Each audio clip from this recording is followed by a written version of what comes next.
But as a society, why do we measure a man's success? Yeah, but I want to hear from you.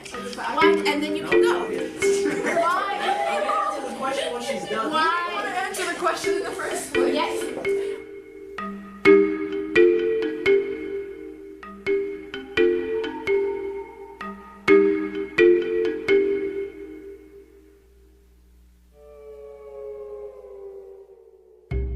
Although a lot of people don't talk about it, I think family stress is kind of big for teenagers because you're at a point in your life where you're no longer a little kid, so your parents share things with you that maybe they wouldn't have before, and you feel kind of like an adult, but mentally you're maybe not ready to hear these kinds of things, or you don't feel like you want to know about them. It's better if somebody just hadn't told you, or if you weren't included in big decisions because that's something that you were never a part of.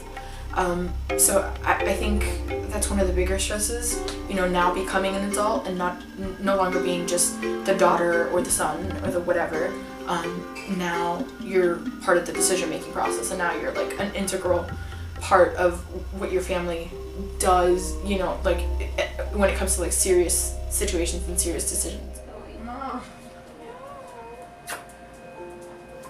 I think there's a lot more pressure on teenagers today. I mean, there's obviously the whole college thing. It's a lot harder to get into college now. There's a lot of competition.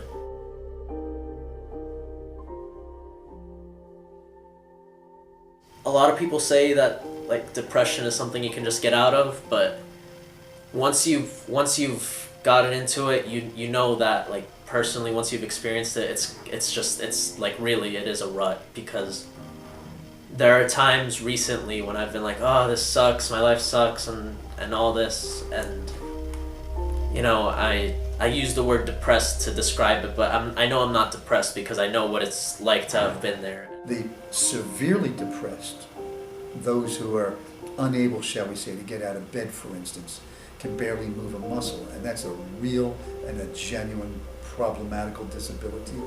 That kind of depression may not be epidemic, but a kind of a low-grade tiredness, fatigue, lassitude, weariness, depression. I think that's massive in the United States. Massive. It's in our school, it's in my classes, it's on the faculty, it's everywhere.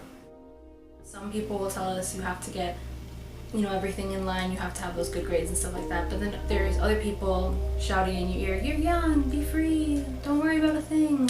But how can we not worry about a thing when we're so worried about our future and we're so worried about later on? It's unfair to tell us you have to do all these certain things, you have to have this, you have to have that, because if not, you're not going to get to where you want to be. I think, what if there's never a day that I can't say to myself, well, I am completely and totally happy and I will never fall into depression again? And that scares me. The paradox, I think, is in the millennials is that although they're suffering from a lot of anxiety, they're suffering from more depression than ever before, and they definitely are. The paradox is that millennials are still the most optimistic generation ever. And I mean ever. All of the reports say that they're more optimistic maybe even than they were in the 60s. And these are kids that have grown up during the recession. These are children of the recession. The millennial generation is facing the highest unemployment right now.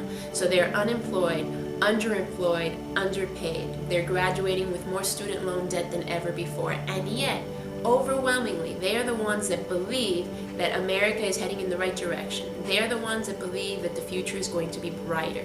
So the paradox is that although they have all of this anxiety and although they have all of this stress and all of this sadness, they still want to be happy, and more importantly, they believe they can be. So I think maybe if there is a hope, it's that they will figure it out.